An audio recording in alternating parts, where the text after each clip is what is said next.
What's up, y'all? Mob Tales, Big Jimmy's back, and we back at it. This is what we do. We speak on facts, we speak on experiences, and we bring light to the bullshit.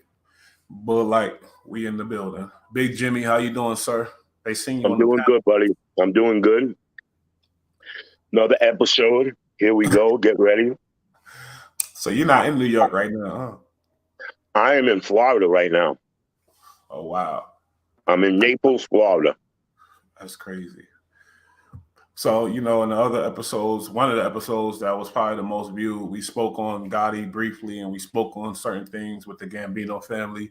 You in Staten Island, you've been in the midst of the action. You've been dealing with these people through construction, through all your jobs, through all your restaurants you built all around the city. So you have a right to speak on these things and you got some experience that people want to hear. So basically, really, I was curious, like when Gotti got locked up, you know what I mean? I know he wasn't like the guy with the construction, his underboss, Sammy was, but was there a big change with how you was doing business as far as construction when he went away and stuff like that? Like, Oh, let's get yeah, of course. Of course. Well, you got to remember something. Once somebody gets their hooks in you, it could work by them giving you money, you know. If they said, hey, you're having a problem, we can help you, and that's what they do. They sucker you in. They always did that with me, but I never accepted it. I never needed money from them. I never needed their help. Hey, Jim, if you ever need any help, we can help you. And then, oh, it's okay when I helped you. And now all of a sudden, this is how they put their hooks in you, sort of say. And Sammy the Bull was a very, very, well, he still is alive. He was very, very smart in doing that. But he was doing major construction, buildings, high rises, windows. He was running the framers and the sheetrockers and the electricians. He really had his hooks in everybody, and he was making the money. Of course, there's his workers or his people that he works with still hold on to that today. But when Gotti got arrested, it was because of Sammy the Bull. And honestly, I think Gotti would have got away with it if they never taped him. But he likes to shoot his mouth off, which they're all idiots. I don't care what anybody says. I don't care if his son hears this or this one hears this. It's the truth. They all they're in their own little world and they can kill people or murder people because they're pissed off if somebody doesn't give them something. I was put right into the mix of these, how would you say, pieces of garbage, because that's exactly what they are. They're pieces of garbage. I would never infiltrate or try to take over anybody and decimate their life just for their gain. And the movie Goodfellas showed that in the restaurant business, because that's exactly what went down. They're not telling fibs, they're telling the truth. You were lucky to get a nickname, and if you got a nickname, then you were, you're one of their brothers. But yeah, when Gotti got arrested and Sammy the Bull got arrested, of course it all collapsed, and that's the time that I could never have the opportunity to get those jobs because they were all controlled and taken over. When I was building a 40,000 square foot building, I met every Tom, Dick, and Harry jerk-off mobster trying to infiltrate me and get me to give them money. Or, Ray Alvarez, who was one of them, literally came up to me and like threaten you and trying to play a game, and they have a guy talk to you, and then they'll say, well, you might get over on me, but you're not going to get over on him, and then move out of the way, and this guy comes in. And this is a ruthless murderer. This is a guy that's a murderer. I'm talking to him on Clifton Avenue and Shore Road on Staten Island, building a building for the ICP Corporation. And he's trying to take control of the roof and the job and make money. They all were. They're oh, you're making millions. Another guy, Mario, came up to me, another piece of garbage, just recklessly trying to take money from me. Are they still doing that? Of course. If they can get a weak enough idiot For instance, on the proof of that is Ray Alvarez came back on the job with a bunch of guys, and he started taunting me about paying the guy. And I said, look, the engineer has to approve the job before the company releases the money to me to pay everybody. So unfortunately, I think it's done right, like a wise guy. And I'm talking about, they said, there's a big job we can all get in on. These guys came from Brooklyn, Queens, Staten Island. I'm talking about 20, 30 of them. 20 or 30 of them. One actually said to me, is there any other work here? Could we grab anything else? I'm like, excuse me, what are you talking about? Is there anything else? What do you mean grab anything? I said, you got your hooks in this concrete guy that I hired, and if I knew that, I would have never hired him. But there needed to be a bolster and a bumper whenever you have a ramp for a tractor trailer to go down. The ramp has to be built at a certain height, so the door gate, when they open it up, the high-low can come in and take all the computers and equipment out. So we finished that, but he never put the bumper in. The water was just filling up the carriage from the overflow from the parking lot. Mm-hmm. And they all came down. They all came down because I didn't pay him. I told the guy, I can't pay you. The engineer failed the job. And I told you, you needed to have a like a rise of concrete so the water from the parking lot doesn't enter the ramp. Well, they came down on me and I said, well, I think it looks pretty good to me. I said, Ray, it doesn't matter what you think. Oh, no? No, it doesn't. I said, because there's not a thing in the world. If you want, you can talk to those people. You can go right to the owner. I'll introduce. No, what do you mean? Well, you're giving me a hard time about getting money that you'll never receive until the engineer approves it. Now, you want to go and embarrass yourself. These people are hooked up with federal agents. Their cousins are Fed. My cousin and my family are involved with the feds. My family's all cops. You want to talk to them? What are you, threatening me? No, I'm making a promise to you, Ray. You have no say here. You have no way of getting any money, okay? And I'm not giving you any money out of my pocket. I am here to oversee and make sure the job is handled correctly. So this is after Gotti was arrested? This was before Gotti was arrested. No, this is after Gotti was arrested. Yes, I'm sorry. And so the shit still went on. If they can grab a guy, they thought they had their hooks in me. They never had their hooks in me. I actually told them, you ain't disrespecting me, because I would go to war with them. I would, but I ain't going to hide. I'm going to run them over in my truck in broad daylight. I don't give a shit. I'll be more than happy to go in court and say that piece of shit was threatening me and trying to get money out of me, because that's what he was doing. So the concrete guy goes like this, Ray, he's right. I didn't put it in. Well, why didn't you put it in? We want to get paid here. Could you imagine this poor guy? So I grabbed him over to the side, the concrete guy, and I said, hey, look, if I knew for 1 minute that you were involved with these people, I would have never hired you. And right now, I feel like suing me. I said, yeah, I can actually sue you for this.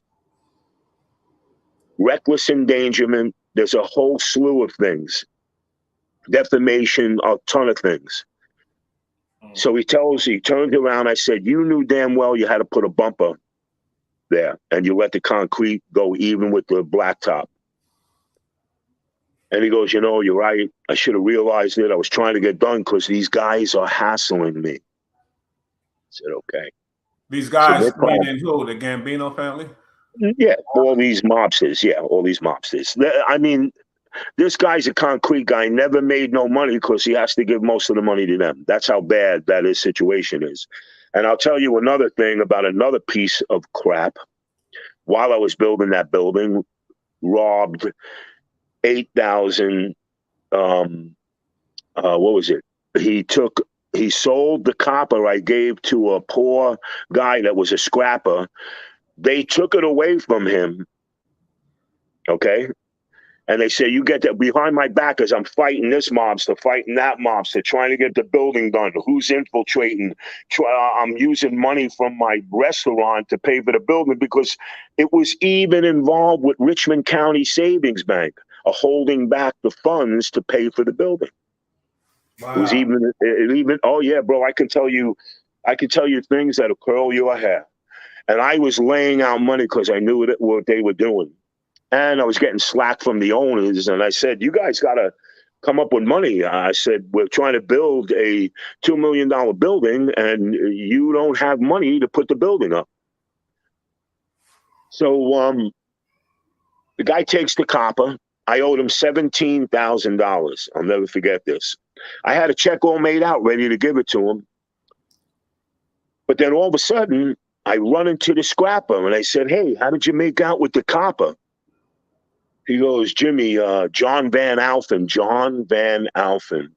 Instead of being a concrete guy, he tries to go in and muscle on my work like he's running the job. And I'll tell you a story beyond this with Eppolito truckers who dug up the driveway. Is that the dirty cop? On the same job. Dug up the driveway. And I said, who the hell dug up the driveway? John Van Alphen said, oh, I had Nicky Ippolito come in. And I said, what? Who the fuck are you on my job to have somebody come in? I didn't tell you to do that. We weren't ready to do that. I have to do underground piping, you dumbass. I said we needed to put markers down. And he goes, well, I no, you didn't figure nothing. I said, get the fuck off my job. Well, this fat piece of shit, Nicky Ippolito, pulls up next to me. He goes, you know, I heard I'm not going to get paid. I asked him very simply.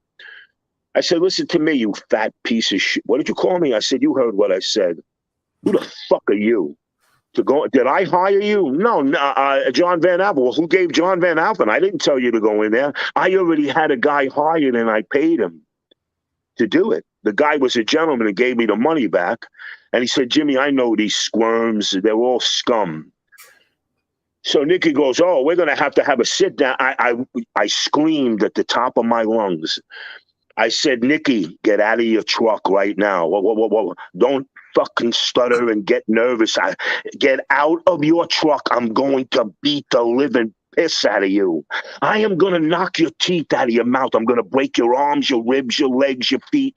I'm going to snap your neck. I'm going to break the other side of your ribs because I'm not going to be done. I'm going to snap your nose off your face and rip your ears off and shove them up your fat, disgusting ass. That's exactly. I'm sure he rushed out the truck after hearing that. I said, you get the fuck out of here and don't ever show your disgusting, fat, ugly face again. I think the piece of shit puke is dead. I really don't care. But that's the truth. And this son of a bitch never saw him again after that. Because they knew, I'll get you in the job. Don't worry, dig it out.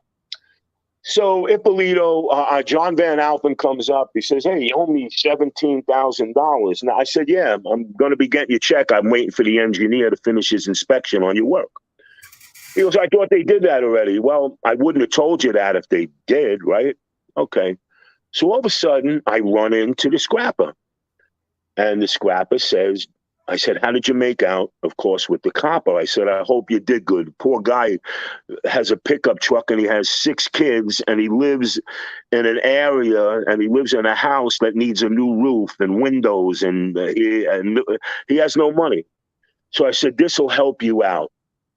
And I was glad to help the poor guy. When he told me that John Van Alphen told me to get the fuck out of here, who the hell is this guy on my job? And I want to tell you about the laws of karma and why they play true. So I said, really? Is that what Ippolito said? Interesting. Okay, no problem. So all of a sudden, John called me up and he said, yeah, Jim, I never received the check. I said, well, the engineer failed you and I failed you. What? I said, No problem. You're not getting paid. I don't have to tell you anything. Do what you got to do. I'll see you in court. I had proof with 5 witnesses that he did that to the scrapper when I told the scrapper that. There was 5 people that were going to testify against John Van Alphen. So I wasn't worried about going to court. He robbed me. If he gave me back the $8,000, I'll give him the $17,000. I'm not going to accept. I want the money back that he took. Then I'll cut him a check. So all of a sudden, John Van Alphen's telling a story to what we call the dumbasses. So the guy goes, don't worry, John, I'll get your money. So the guy goes to Jamie the Ross. Not a bad guy. Actually, I got to tell you, Jamie had a lot of respect for me. I have a lot of respect for him. Not a bad guy. He was doing what he had to do. He wanted to try to make some change. Don't blame him. All right, do your thing. I'm not afraid to mention his name either because I don't give a shit anymore. I'm tired. I'm done with these animals. And the next person that says a word to me, I hope they have hospitalization because that's exactly where they're going. I'm not going to go down after studying in a dojo for almost 50 years of my life to go down to a puke like them or some kind of deranged bodyguard goofy head. So this goofy head tells John Van Alphen, goes to Jamie. Jamie says, go down there. I'm walking on the job. And this is the same job, mind you, that Ray Alvarez was doing that with the concrete. So I said, hey, Jamie would like to have a meeting with you. I said, really? I said, okay, I'll be more than happy. It happens to do with John Van Alphen. Then the big question mark went over my head, and I said, this is going to be exciting. Most guys piss their pants or shit themselves, little cowards that they are. That's why they get hooked in. That's why people put their hooks in them, because they're cowards. If they stood up to them, they wouldn't have no problem at all. Because the mobsters are cowards, especially when they're by themselves. So I go up to the pizzeria at the corner of Highland Boulevard and Bay Street. At the time, it was a pizzeria. I go in, walked up nice and calm. I see Jamie's guy. Hey, how you doing? Jamie, it's a pleasure to meet you. John Van Alphen, he put his head down because he saw I looked right through him with hatred and anger. He looked right through me. He looked down. He didn't even look at me, I mean. So I said to Jamie, I said, Jamie goes, we got a little situation here. Do we, Jamie? Really? I went, before we start this meeting, now, the first thing you do is like a judge or a lawyer. If you don't tell the truth, what does that get you? You get charged. You can't lie in court. You can't lie in their court either. So this is their court. I said to them, Jamie, sorry, what's your name? Okay, you guys don't mind if I ask John Van Alphen a question before we start, man? No, go right ahead. I looked at John Van Alphen and I said, John, I said, I'm going to tell you right now, I want a yes or no answer. I don't want your explanation. But if you don't give me the right answer, I'm going to jump up off of this table and I'm going to rip your nose off your face in 2 seconds. Jamie goes, oh, wow. No. Jamie, let me finish. I actually interrupted him because I was furious at that time. I said, John Van Alphen, remember that name. They're a big construction company. John Van Alphen is the biggest piece of garbage. He has a patch on his eye, and I'll explain that to you. He lost his eye. And this is why I say karma. When you recklessly do something to another human being, you rob, cheat, steal, try to harbor their life, try to destroy their life, karma will bite you. It's a proven fact. This happened a couple of years later. Of course, he lost his eye. So I said, John, if you do not give me the right answer, I will rip your nose off your face. Did you or did you not steal copper off of my job? And he went, well, I said, John, I said a yes or no answer, and I'm not kidding around. These 2 guys ain't going to help you in this situation because you're lying to me now. And he went, yes, I did. And he put his head down. I went, thank you very much, Jamie. It was a pleasure meeting you, because that ended and disrupted anything that those guys tried to do. John Van Alphen now had a problem because he didn't tell those guys the truth and that he took the copper off the job and he threatened the guy. And I wasn't giving Jamie or his sidekick or any of them an explanation. I wasn't. I don't have to. I don't have to explain nothing to you, pal. Nope. No disrespect again to Jamie or his family. He treated me with respect. I walked out, I shook his hand. They followed me out to the door and watched me walk out. And I heard him say, I like that guy. And I said to John Van Alphen before I walked out, I hope you're ready and prepared for what's about to happen to you. And exactly what I thought was going to happen to him happened. So in the interim of this, you had these small pockets of people or the leftovers, sort of say, trying to, and they were, I know a lot of pieces of garbage that came from another country and were building buildings and building houses. I lost a job on Toad Hill from a wise guy that got out of jail, knew nothing. Do you know what he actually said on the construction job? Yeah, don't worry about putting the outlets over there. And the electricians tell him it's by code. Never paid the electrician, never finished wiring the house. The electrician wound up walking off the job, and he robbed these people for over $700,000. So these guys that come from other countries, they don't have to deal with the pressure. Oh, they're from Ireland. They're from Ireland, marrying a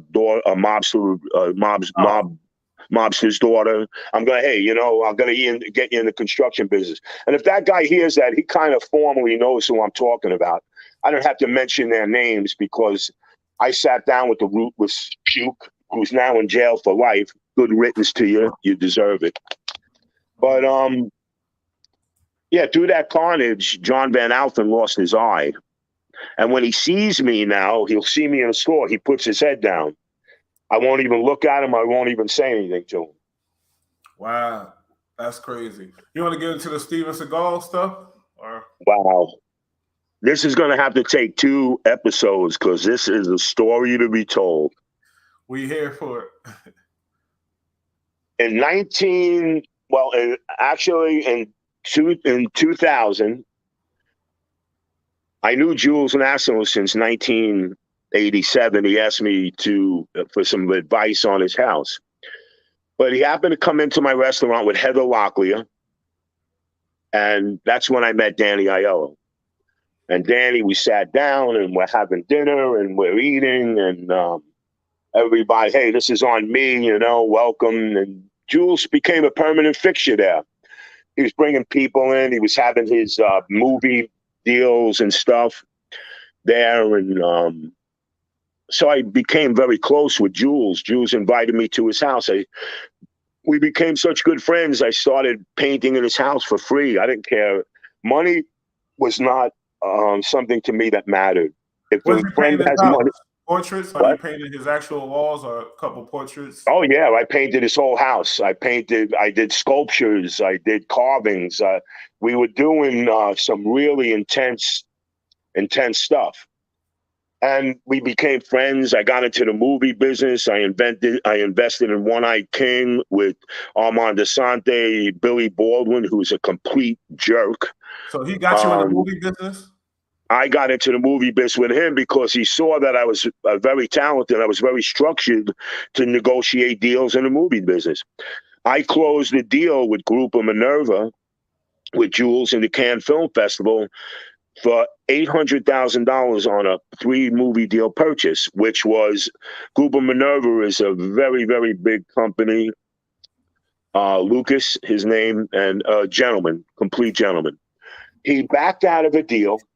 And you said you closed Robert Glazer, who was sitting at the meeting, and 3 lawyers, Jules and Grupo Minerva. And Jules and David Glasser didn't know how to handle the situation because the underwriting broker would have destroyed his name. So I was like, hey, guys, put 2 and 2 together. This is very simple. So I said to Lucas, Lucas, if you back out of this deal, Horowitz is going to bite and chew your ass apart, and you will be worthless in this business and untrusted. I said, you have a good deal. You have The Devil and Daniel Webster. You have a couple of movies, One-Eyed King. You have The Prince of Central Park. You'll have 4 movie deals. There was another movie that was added. And I closed that deal. And Lucas goes around and says, hey, Jimmy's right. Jimmy's right. If Lou Horowitz would destroy me. Because he was the broker. You know, they have movie brokers that bond the movie, the bonds, you know. Mm-hmm. If they say you're working on a set and the guy backs out of it, takes the money, the bond company comes in, gets all new people, directors, you get paid, everybody gets settled. So Grupo Minerva shakes everybody's hand. He shakes my hand. He grabs me. He goes, Jimmy, you're right. David Glasser and the lawyers, after Lucas left, they said that's how business should be handled. Jimmy, you know, why isn't the negotiating done like that? And I outright told them all, I said, because you all lie, cheat, steal, and rob and play games instead of being straightforward and truthful and getting it done. So this is why things are delayed and it costs money. Like One-Eyed King, which I was one of the producers on that movie. I was an executive producer, which I actually was on the phone with Billy Baldwin, okay, getting in this, and Jules. And Billy Baldwin got on the phone and called Jules. And watch how I was handling all this mobster moron stuff. This will get into the story of Jules. So Billy Baldwin, I called him up. I said, hey, Bill, how you doing? He goes, yeah, you know, I'm not going to be on set until my friend gets his $50,000 contract. And I said, hey, Bill, you're being paid more money than more money than you've ever been paid on any one of your movies. He was being paid $450,000, which he is one of the worst actors I ever saw in my life. That's why you don't hear from him anymore. And I also have proof to back that up through the dailies that were given that he just was reckless and just made the mockery of the movie. So Billy, I said, well, Billy, look, if you don't go on set today, you're off the set. I'm bringing in Christian Slater. That was the backup actor. Christian wanted to do it. I thought Christian would have been much better because Christian Slater happens to be a good actor. Mm-hmm. And he goes, oh, no, you can't do that. I'm established already. And I said, I have a couple of friends that'll prove. I said, excuse me, what? I said, what are you talking about, Billy? So all of a sudden, he wound up doing the movie. And his friend 2 weeks later got his contract, who was just a horrible fill-in. I mean, he was not even an actor. It was just his buddy. Yeah, I'll get you in. Don't worry. I'll get you in. This is carnage, you know? So Jules, all of a sudden, I found out the dirty side of Jules. Now, the weasel I'm about to tell you, yeah, I'll mention your name, Danny Provenzano. That's right. You're a tool and a piece of garbage. This guy took a 72-year-old man's hands and slammed them on the trunk of his car because the poor guy didn't have the money to pay him. So, of course, I befriended Danny. Hello, Danny loved me. Jimmy, you're the best. You're this, you know. And Danny Aiello and me were watching his show he did in Hoboken on an off-Broadway play called December. He was really brilliant. Danny was he was remarkable. And all of a sudden, me and Danny are sitting next door, and Jules is here, and all of a sudden, coming sitting down is this guy, Danny Provenzano. And he's staring me down. I'm looking right back at him. I said, listen to me, you weasel. There's nobody here to help you.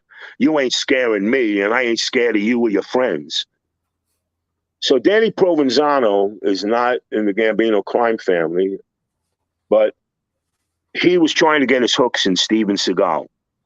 We're going to do movies together. We're going to do this together. Danny Provenzano and Jules was going after the situation because he did a couple of movies with Steven that flunked. The Patriot, which they filmed in Montana. He was getting threatened by the Montana militia, which I don't blame them. Never heard of it. Oh, bro, these stories go deep. So Steven Seagal comes into New York the day before we meet Danny Provenzano. He didn't even look at me.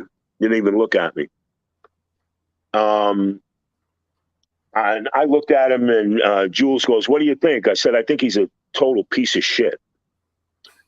So we're sitting there after Danny's playing, we're having something to eat and a couple of drinks, and Jules goes, "Excuse me, you don't mind if I talk to Danny?"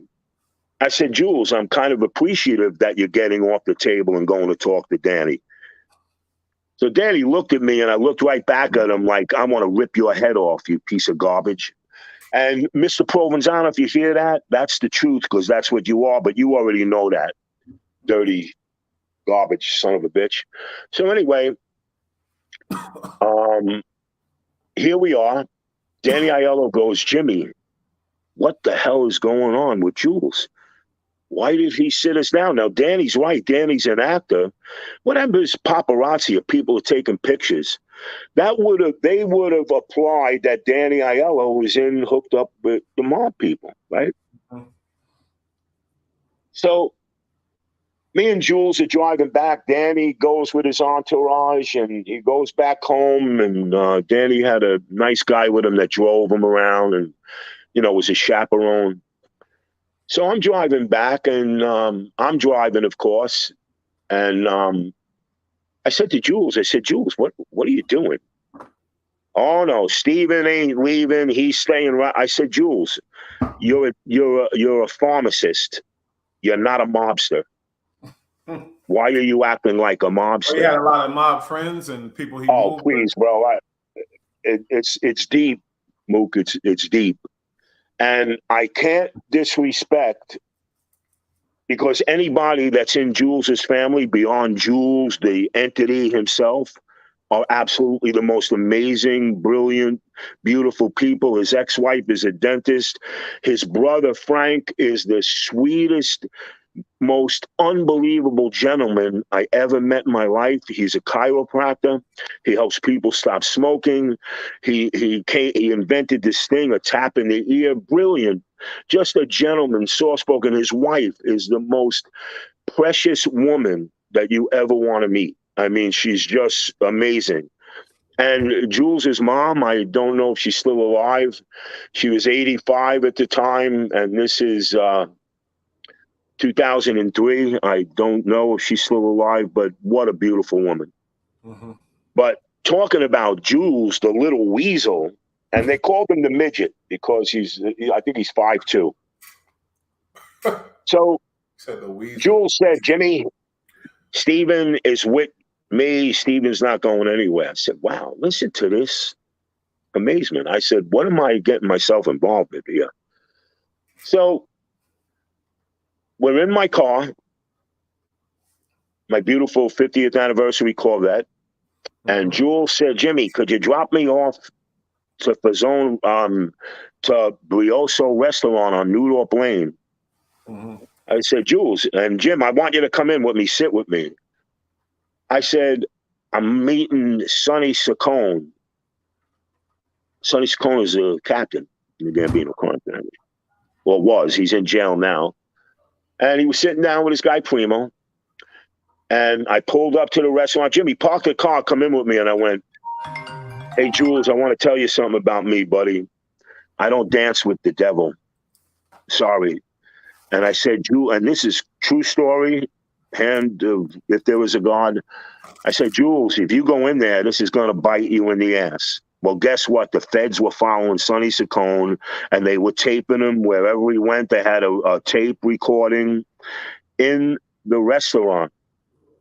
Jules goes in, says, "Jimmy, would you mind picking me up?" Now, he was using me, Jules. He'll pay for that. He already did. So I pick up Jules, and he goes, "Are you going to ask me how it went?" I said, "Jules, I really don't care how it went. It's none of my business." Now, mind you, I gave Jules a $210,000 check so he wouldn't get involved with One Eye King with Danny Aiello. That's how much money I had back then. And I cut him the check. I said, he goes, "Jimmy, I guarantee you $200,000. He gave me $50,000 and sent me on my way. I said, no Wow. problem, Jules. Yeah, no problem. Yo, you have no idea. That's why I talk about the ruthless little rotten piece of garbage that he is, because that's exactly what he is. He's disgusting. He robbed you for 200K and He gave you robbed back me 50. for 160,000. So then somebody told him, Jimmy's not going to take that shit. You go in there and you have somebody threaten him, because I was bad mouthing him. And I don't give a fuck. But he was going to have some people talk to me. Let me tell you something. Those people would have never walked out of that restaurant. They came and talked to me. They would have never made it. And I would have went right after Jules. So in the interim of this, they call Steven Seagal. Now watch this. I was at Steven Seagal's house. Steven had a gun on me. And I went there because Jules was helping. I was helping Jules with the finances of Segal Nasso Productions, which was now out of business. So prior to this meeting and the arrest of Jules, I met with Steven, and Steven's going. I go, Steven. I'm at Steven Seagal's house in L.A. There was a fat ex-detective crawling through the woods, and I'm going, what the hell are you doing? I'm telling, look at this guy. I said, what's going on? Steven comes running out of his gate with his hand on his gun behind his back. Wow. Are you serious? I said, Oh I'm my fucking God. telling you the truth. Absolute truth. That's I said, insane. Steven, is that a gun? I said, Steven, I hate to tell you something. I came here. Jules doesn't even know I came. There's a situation. The $500,000 that was taken out with Kelly LeBrock. You took the money. I'm trying to tell you that the IRS and everything, they're going to come after you. And he put his head down. He goes, I know. And you know what I actually told Steve? I said, Steve, I agree with you. I think Jules is I think Jules is off the wall. So all of a sudden, Jules gets arrested. They call Steven Seagal. And I can vouch for this because you can look it up in Vanity Fair. It's on my website. And that Vanity Fair with Madonna on the cover, I'm in that cover. I'm talking with the Vanity Fair writer, and he's telling an article about me painting.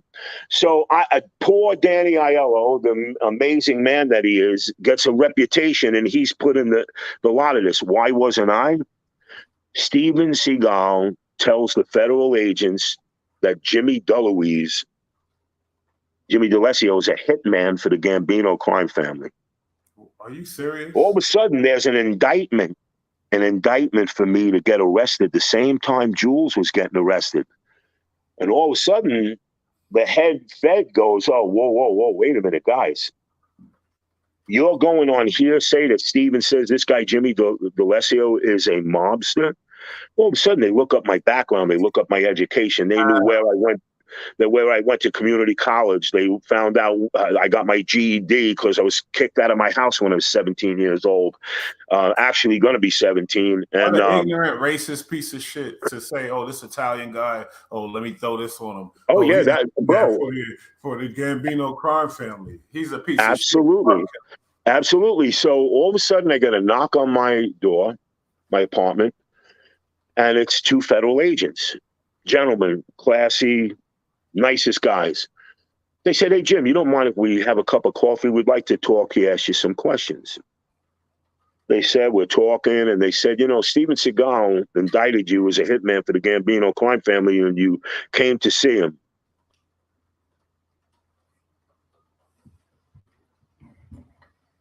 And I said, wow. I'm thinking about that now, and I went, wow.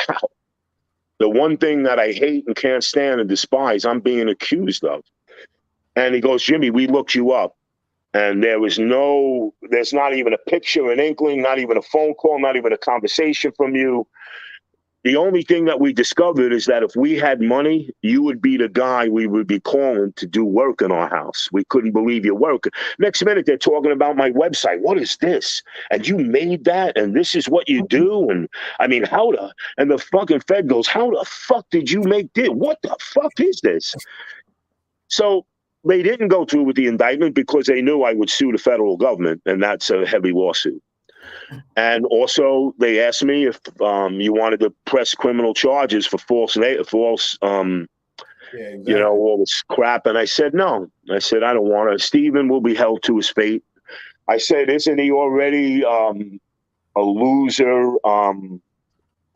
actor? He told Terry Semel, this is what a piece of garbage Steven Seagal is, and Jules too, on the mob. Steven Seagal told Terry Semel, the head of Warner Brothers, eat shit and fucking die. That's how powerful Steven thought his movies and his acting was. Never did another movie with Warner Brothers ever again. That explains his career. Yep. So I'm in court. At that time, I was now away. I'm like, what's going on here? Jules was lying to me, wasn't telling me the truth. And I found out, because I'm not going to sit here. I'm not a person without intelligence. I said, something's wrong here. I'm going to figure it out. So there we are. I'm in court, and the Judge Block is telling me, well, Mr. DeLuise, what happened? He goes, well, I don't need to know that. I said, Judge, you asked me what happened. So what do you want me to tell you? You want me to tell you what didn't happen? This is what happened. This is Steven Seagal's behavior. We happen to be in Stephen Baldwin's restaurant in Manhattan, and I was sitting next to a Brazilian girl that Stephen was raping and screwing, and then wound up shipping her back to Brazil, the animal that he is. Allegedly. The girl hands me a note. I know I'm jumping, but I'm trying to bring in the intrigue of the mob and how these people worked. She hands me a note. Please help me. I'm in danger. I said, what? Steven comes up and he leans over the table from the other side. Is everything all right? I wasn't afraid of Steven. I'll fight your ass. I know what you're trying to do. Grab my wrist, you dumbass. I said, so he goes, is everything all right? And I said, Steven, why wouldn't anything be all right? I said, these two pieces of shit are pieces of shit. Now, at this point, we're going back and forth. We're in court. Court is over. They used me as a material witness.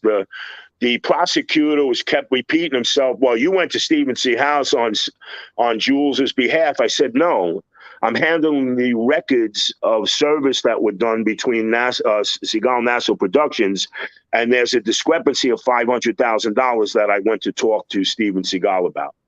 Mm-hmm. And that's what, well, you were there, but I said, you keep repeating yourself and you're making yourself look like an idiot. The two lawyers, actually the lawyer that was not interrogating me because I was brought in as a material witness from him. I'm going, is that 2001 or is that 2003? Okay, was that 1998 or 1999? And he's like, I think it was, what you're talking about is 1999. In 1998, this happened. In 2001, this happened. And I was, the guy Levin, who was the lawyer for Jules's brother, and this is one reason why I hate Jules.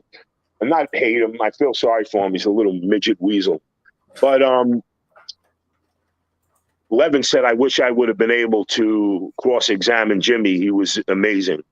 I not only knocked the prosecutor down, I knocked the judge down. The guy wrote a bad article about me in the Times saying that a barroom thug, a barroom bouncer, which at the time I was helping with Central Security. He was my cousin. Mm-hmm. So I'm helping the guy. Said, Jimmy, please, 3 guys left on him as 3 head guys. So I was actually running his whole operation. But they called you the bouncer. Yeah, they called me a bowling alley bouncer. So I didn't say nothing about the guy in the Times. I was like, screw you, what do you know? And that's not the truth anyway. He's probably retired and sitting in a chair with a colonoscopy bag or something. I can't believe this stuff about Steven Seagal. It's amazing.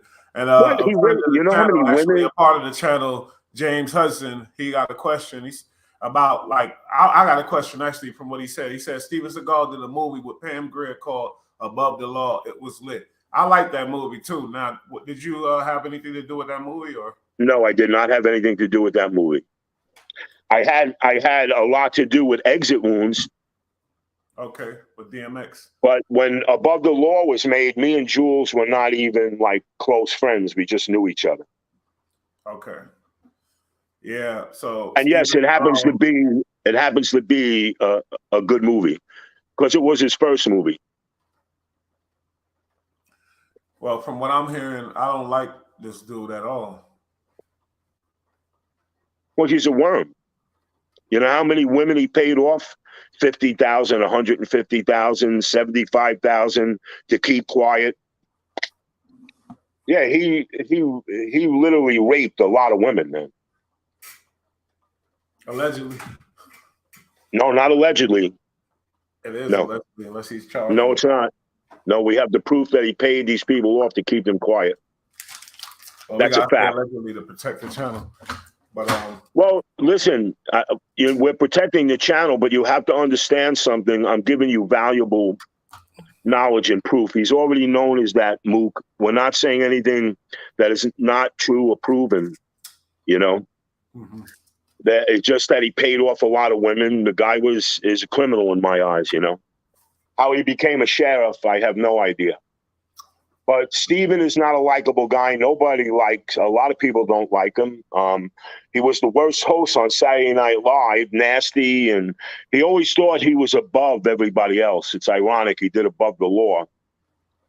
But yeah, he got away with murder. You know, he got away with a lot of things that he shouldn't have got away with. So if me and you did that, we'd be arrested.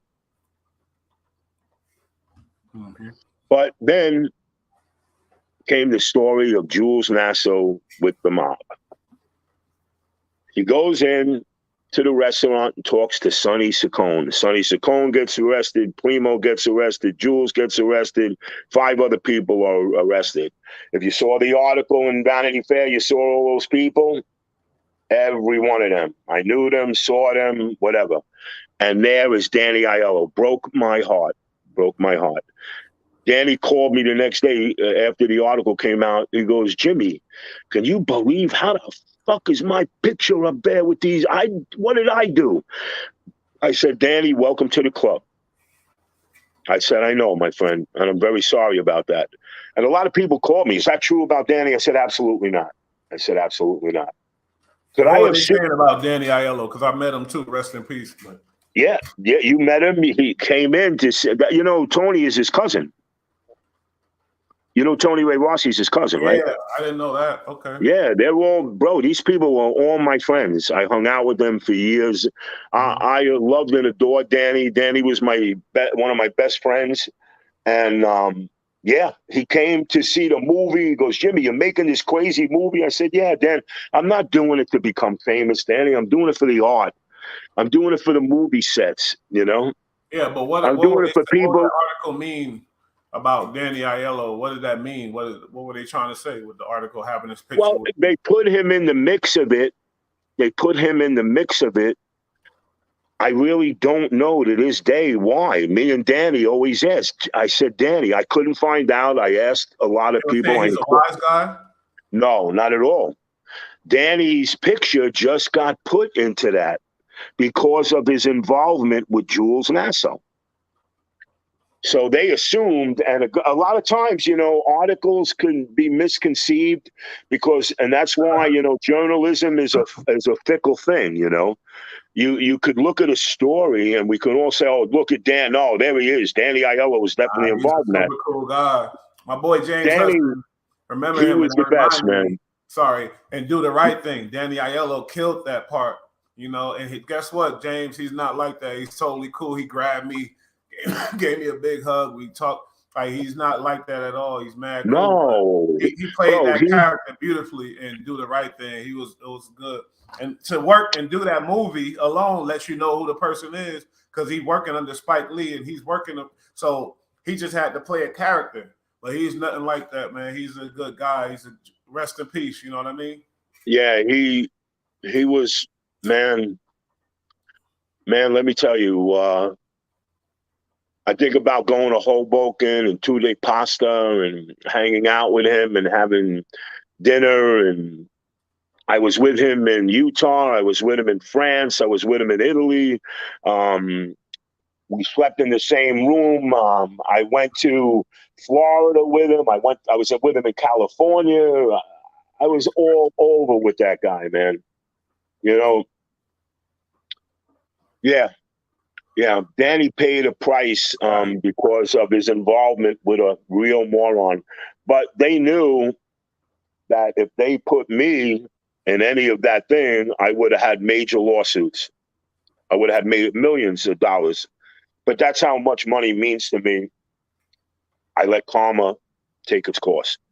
And what happens to me, if any good's going to happen to me, it'll happen when it's supposed to happen. It's not up to me, you know. Mm-hmm. I can only keep trying, you know, Mook? Yeah, for sure. But Jules was a pharmacist, plain wise guy, trying to be a mobster. Why? Look at him now. He got a year and a day. He's a criminal. He sold his, very smart though. I can't say that he's not smart. He sold pharmaceuticals for the ships. He opened up a pharmaceutical company that sold to Caribbean cruises, celebrity cruises. I mean, you name it. He was selling millions of dollars. And he sold it to Drew Schaefer, who's a very prominent guy. He lives in California now, was living in New York. His mentor was Mario Cuomo. And Drew, again, is a very smart guy. But here's what Jules Nasso got me involved with. One of the shooters of Gus Faraci, I don't know if you remember that story. Gus Faraci was personally involved with some really bad people on Staten Island. He actually raped and killed a gay guy down at Wolf Pond Park. Oh my God. Are you serious? So, yeah. And, but he got shot. One of his shooters was the brother of this guy that was involved with Manhattan Pictures, which I was a foreign buyer and an advisor. Mm-hmm. So when they were buying a movie, I don't know how it got getting involved with this guy, Stephen Brock's brother. I forget his name. That might not even be his name. That's how much I cared about the puke. But this guy was going out with the girl that was in Footloose, the first Footloose. Mm-hmm. I forget her name. She's very nice, very smart girl. Well, the main girl? Yeah, the main girl that was there dancing with Kevin Bacon. So Jules couldn't handle talking to this guy, and I found out that I was on the phone with one of the shooters at Gus Faraci. So he goes, hey, man, you know, I wanted to talk to Jules. I think it was about an investment or with his brother. And he goes, hey, you know, Jim, you sound like a really great guy. We should get together.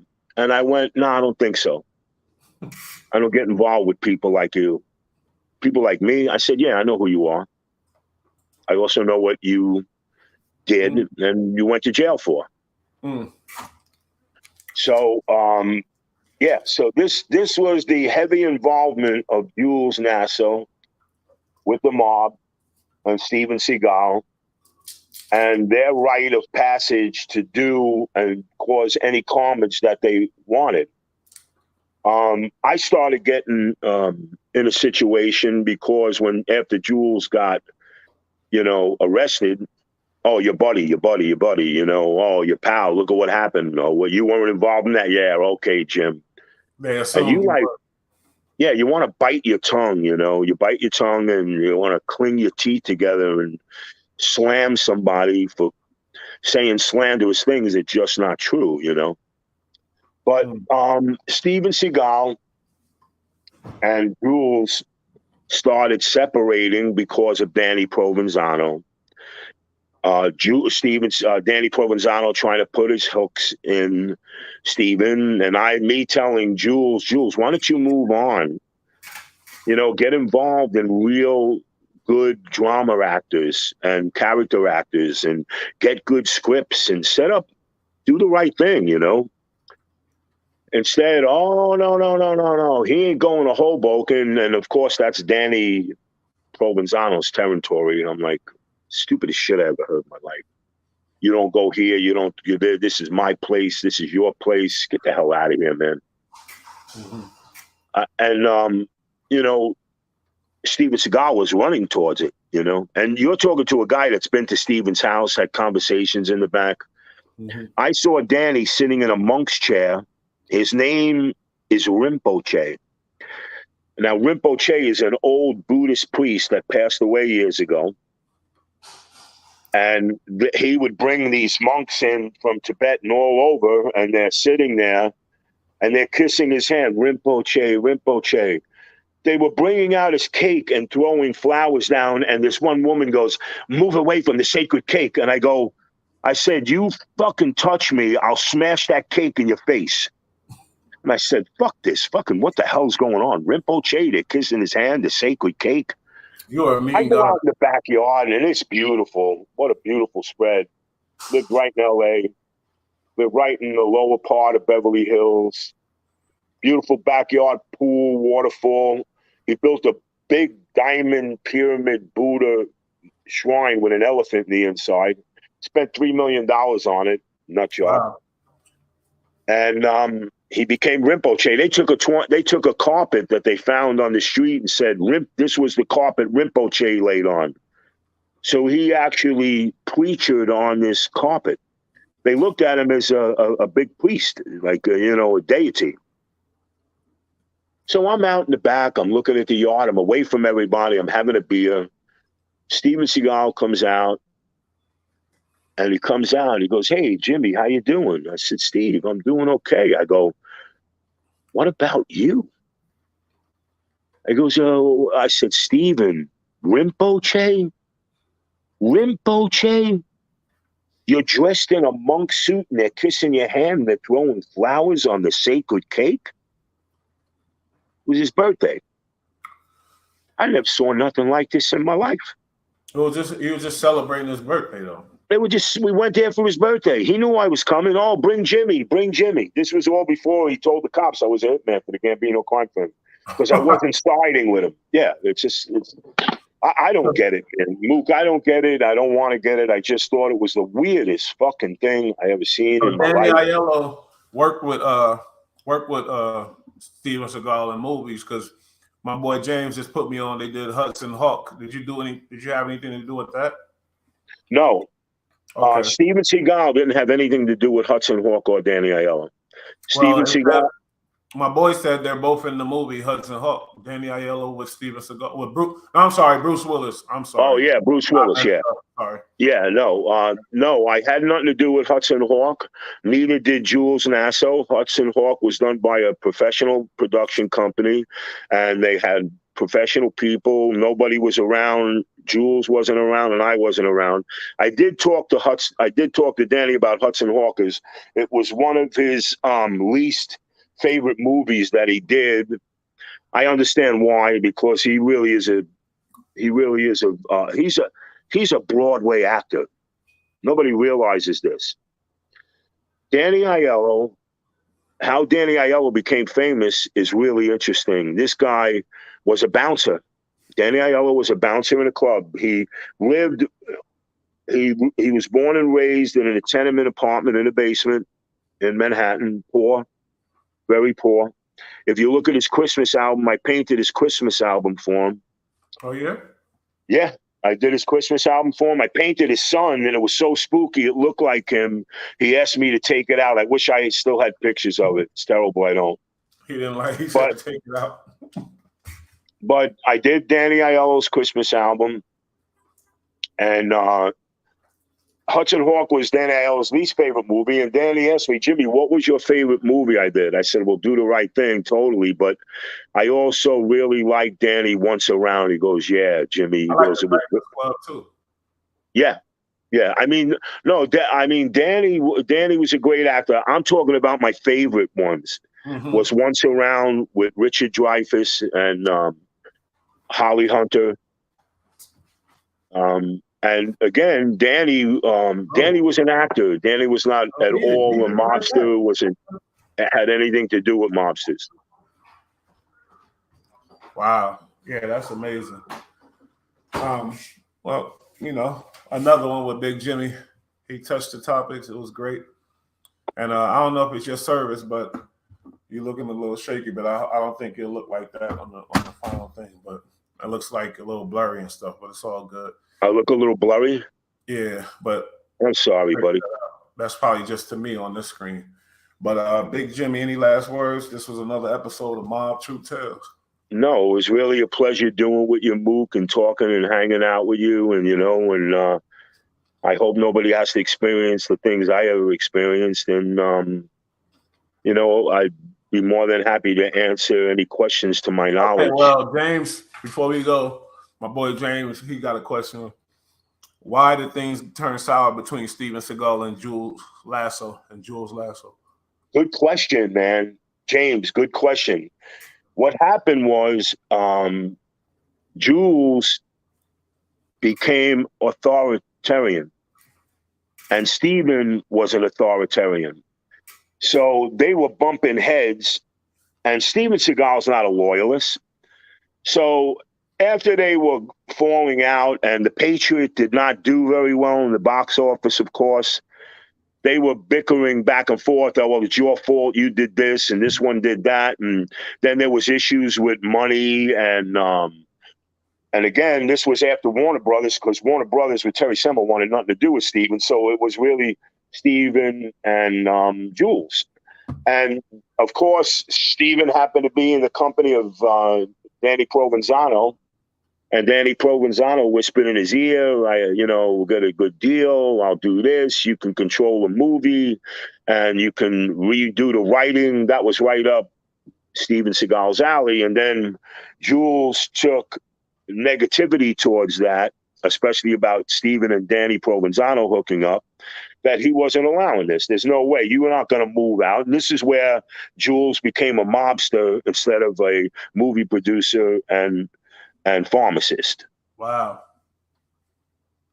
And that's the real reason why Jules Nasso and Steven Seagal segregated, because of that nonsense. History, was he ever like a tough guy and stuff before he became a pharmacist or whatever? No, he's a nerd. He's 5'2", man. He's a very smart guy. He's not a stupid guy. I don't hate him. I feel sorry for him, I should say, But what he did to me was wrong, and I was the only friend. He said that to me. You were the only true friend I ever had. But the minute I found out about his social gatherings and the people, I was like, see ya, hate to be ya, take care and brush your hair. And by the way, Jules, when I dropped him off in that restaurant, I was breaking up that story. He was sitting down with Sonny Saccone and Primo, and he was on tape, Jules, saying, I'll get you $150,000 a movie, Sonny, and he ain't leaving Hoboken. Jules and all the morons took a trip to Toronto when they were filming Exit Wounds and got on the same plane and took a trip together. I'm like, are these people out of their mind? Are these people out of their mind? They just showcased. They went to go talk to Steven Seagal while he was filming with DMX. I was there at the premiere. I met DMX. Very nice guy. DMX was very cool. He was very nice to me. But these are assholes. Bro, so stupid. Yeah. I'm sorry? Nah, go ahead. I'm sorry. The carnage that they caused on themselves, their careers are over, Jules just won a prestigious award in Monte Carlo, long-term achievement filming and stuff, a bunch of bullshit. Like it was really like a. But he did a movie with a guy that I fought with, who was a martial artist, Tony Sheena. And Jules was introducing Tony Sheena as the next best thing. I was on the phone with Tony and said, Tony, the biggest mistake you're going to make, and this is Armand Desante was in the movie too. He also did a movie with Claude Van Damme. But Tony Sheena got involved with Jules Nasso on this latest movie with Master Kim, a karate master on Staten Island, which Master Kim put in quite a few $1 million to invest in the movie. Tony Sheena wrote it. It was a complete bomb. And the name of it was Darks. D-A-R-X, Dark. And this guy, and Jules, after that, that was it. Never did anything after that. Of course, no major production is going to hook up with him, you know. If it's a bomb, I won't be looking it up. No, you could look it up and look at the movie. You'll see Jules Nasso Productions, Armand Desante, Tony Sheena. Was in London with all these people. So why didn't you kick Steven Seagal's ass? I'm sorry? Why didn't you beat him up?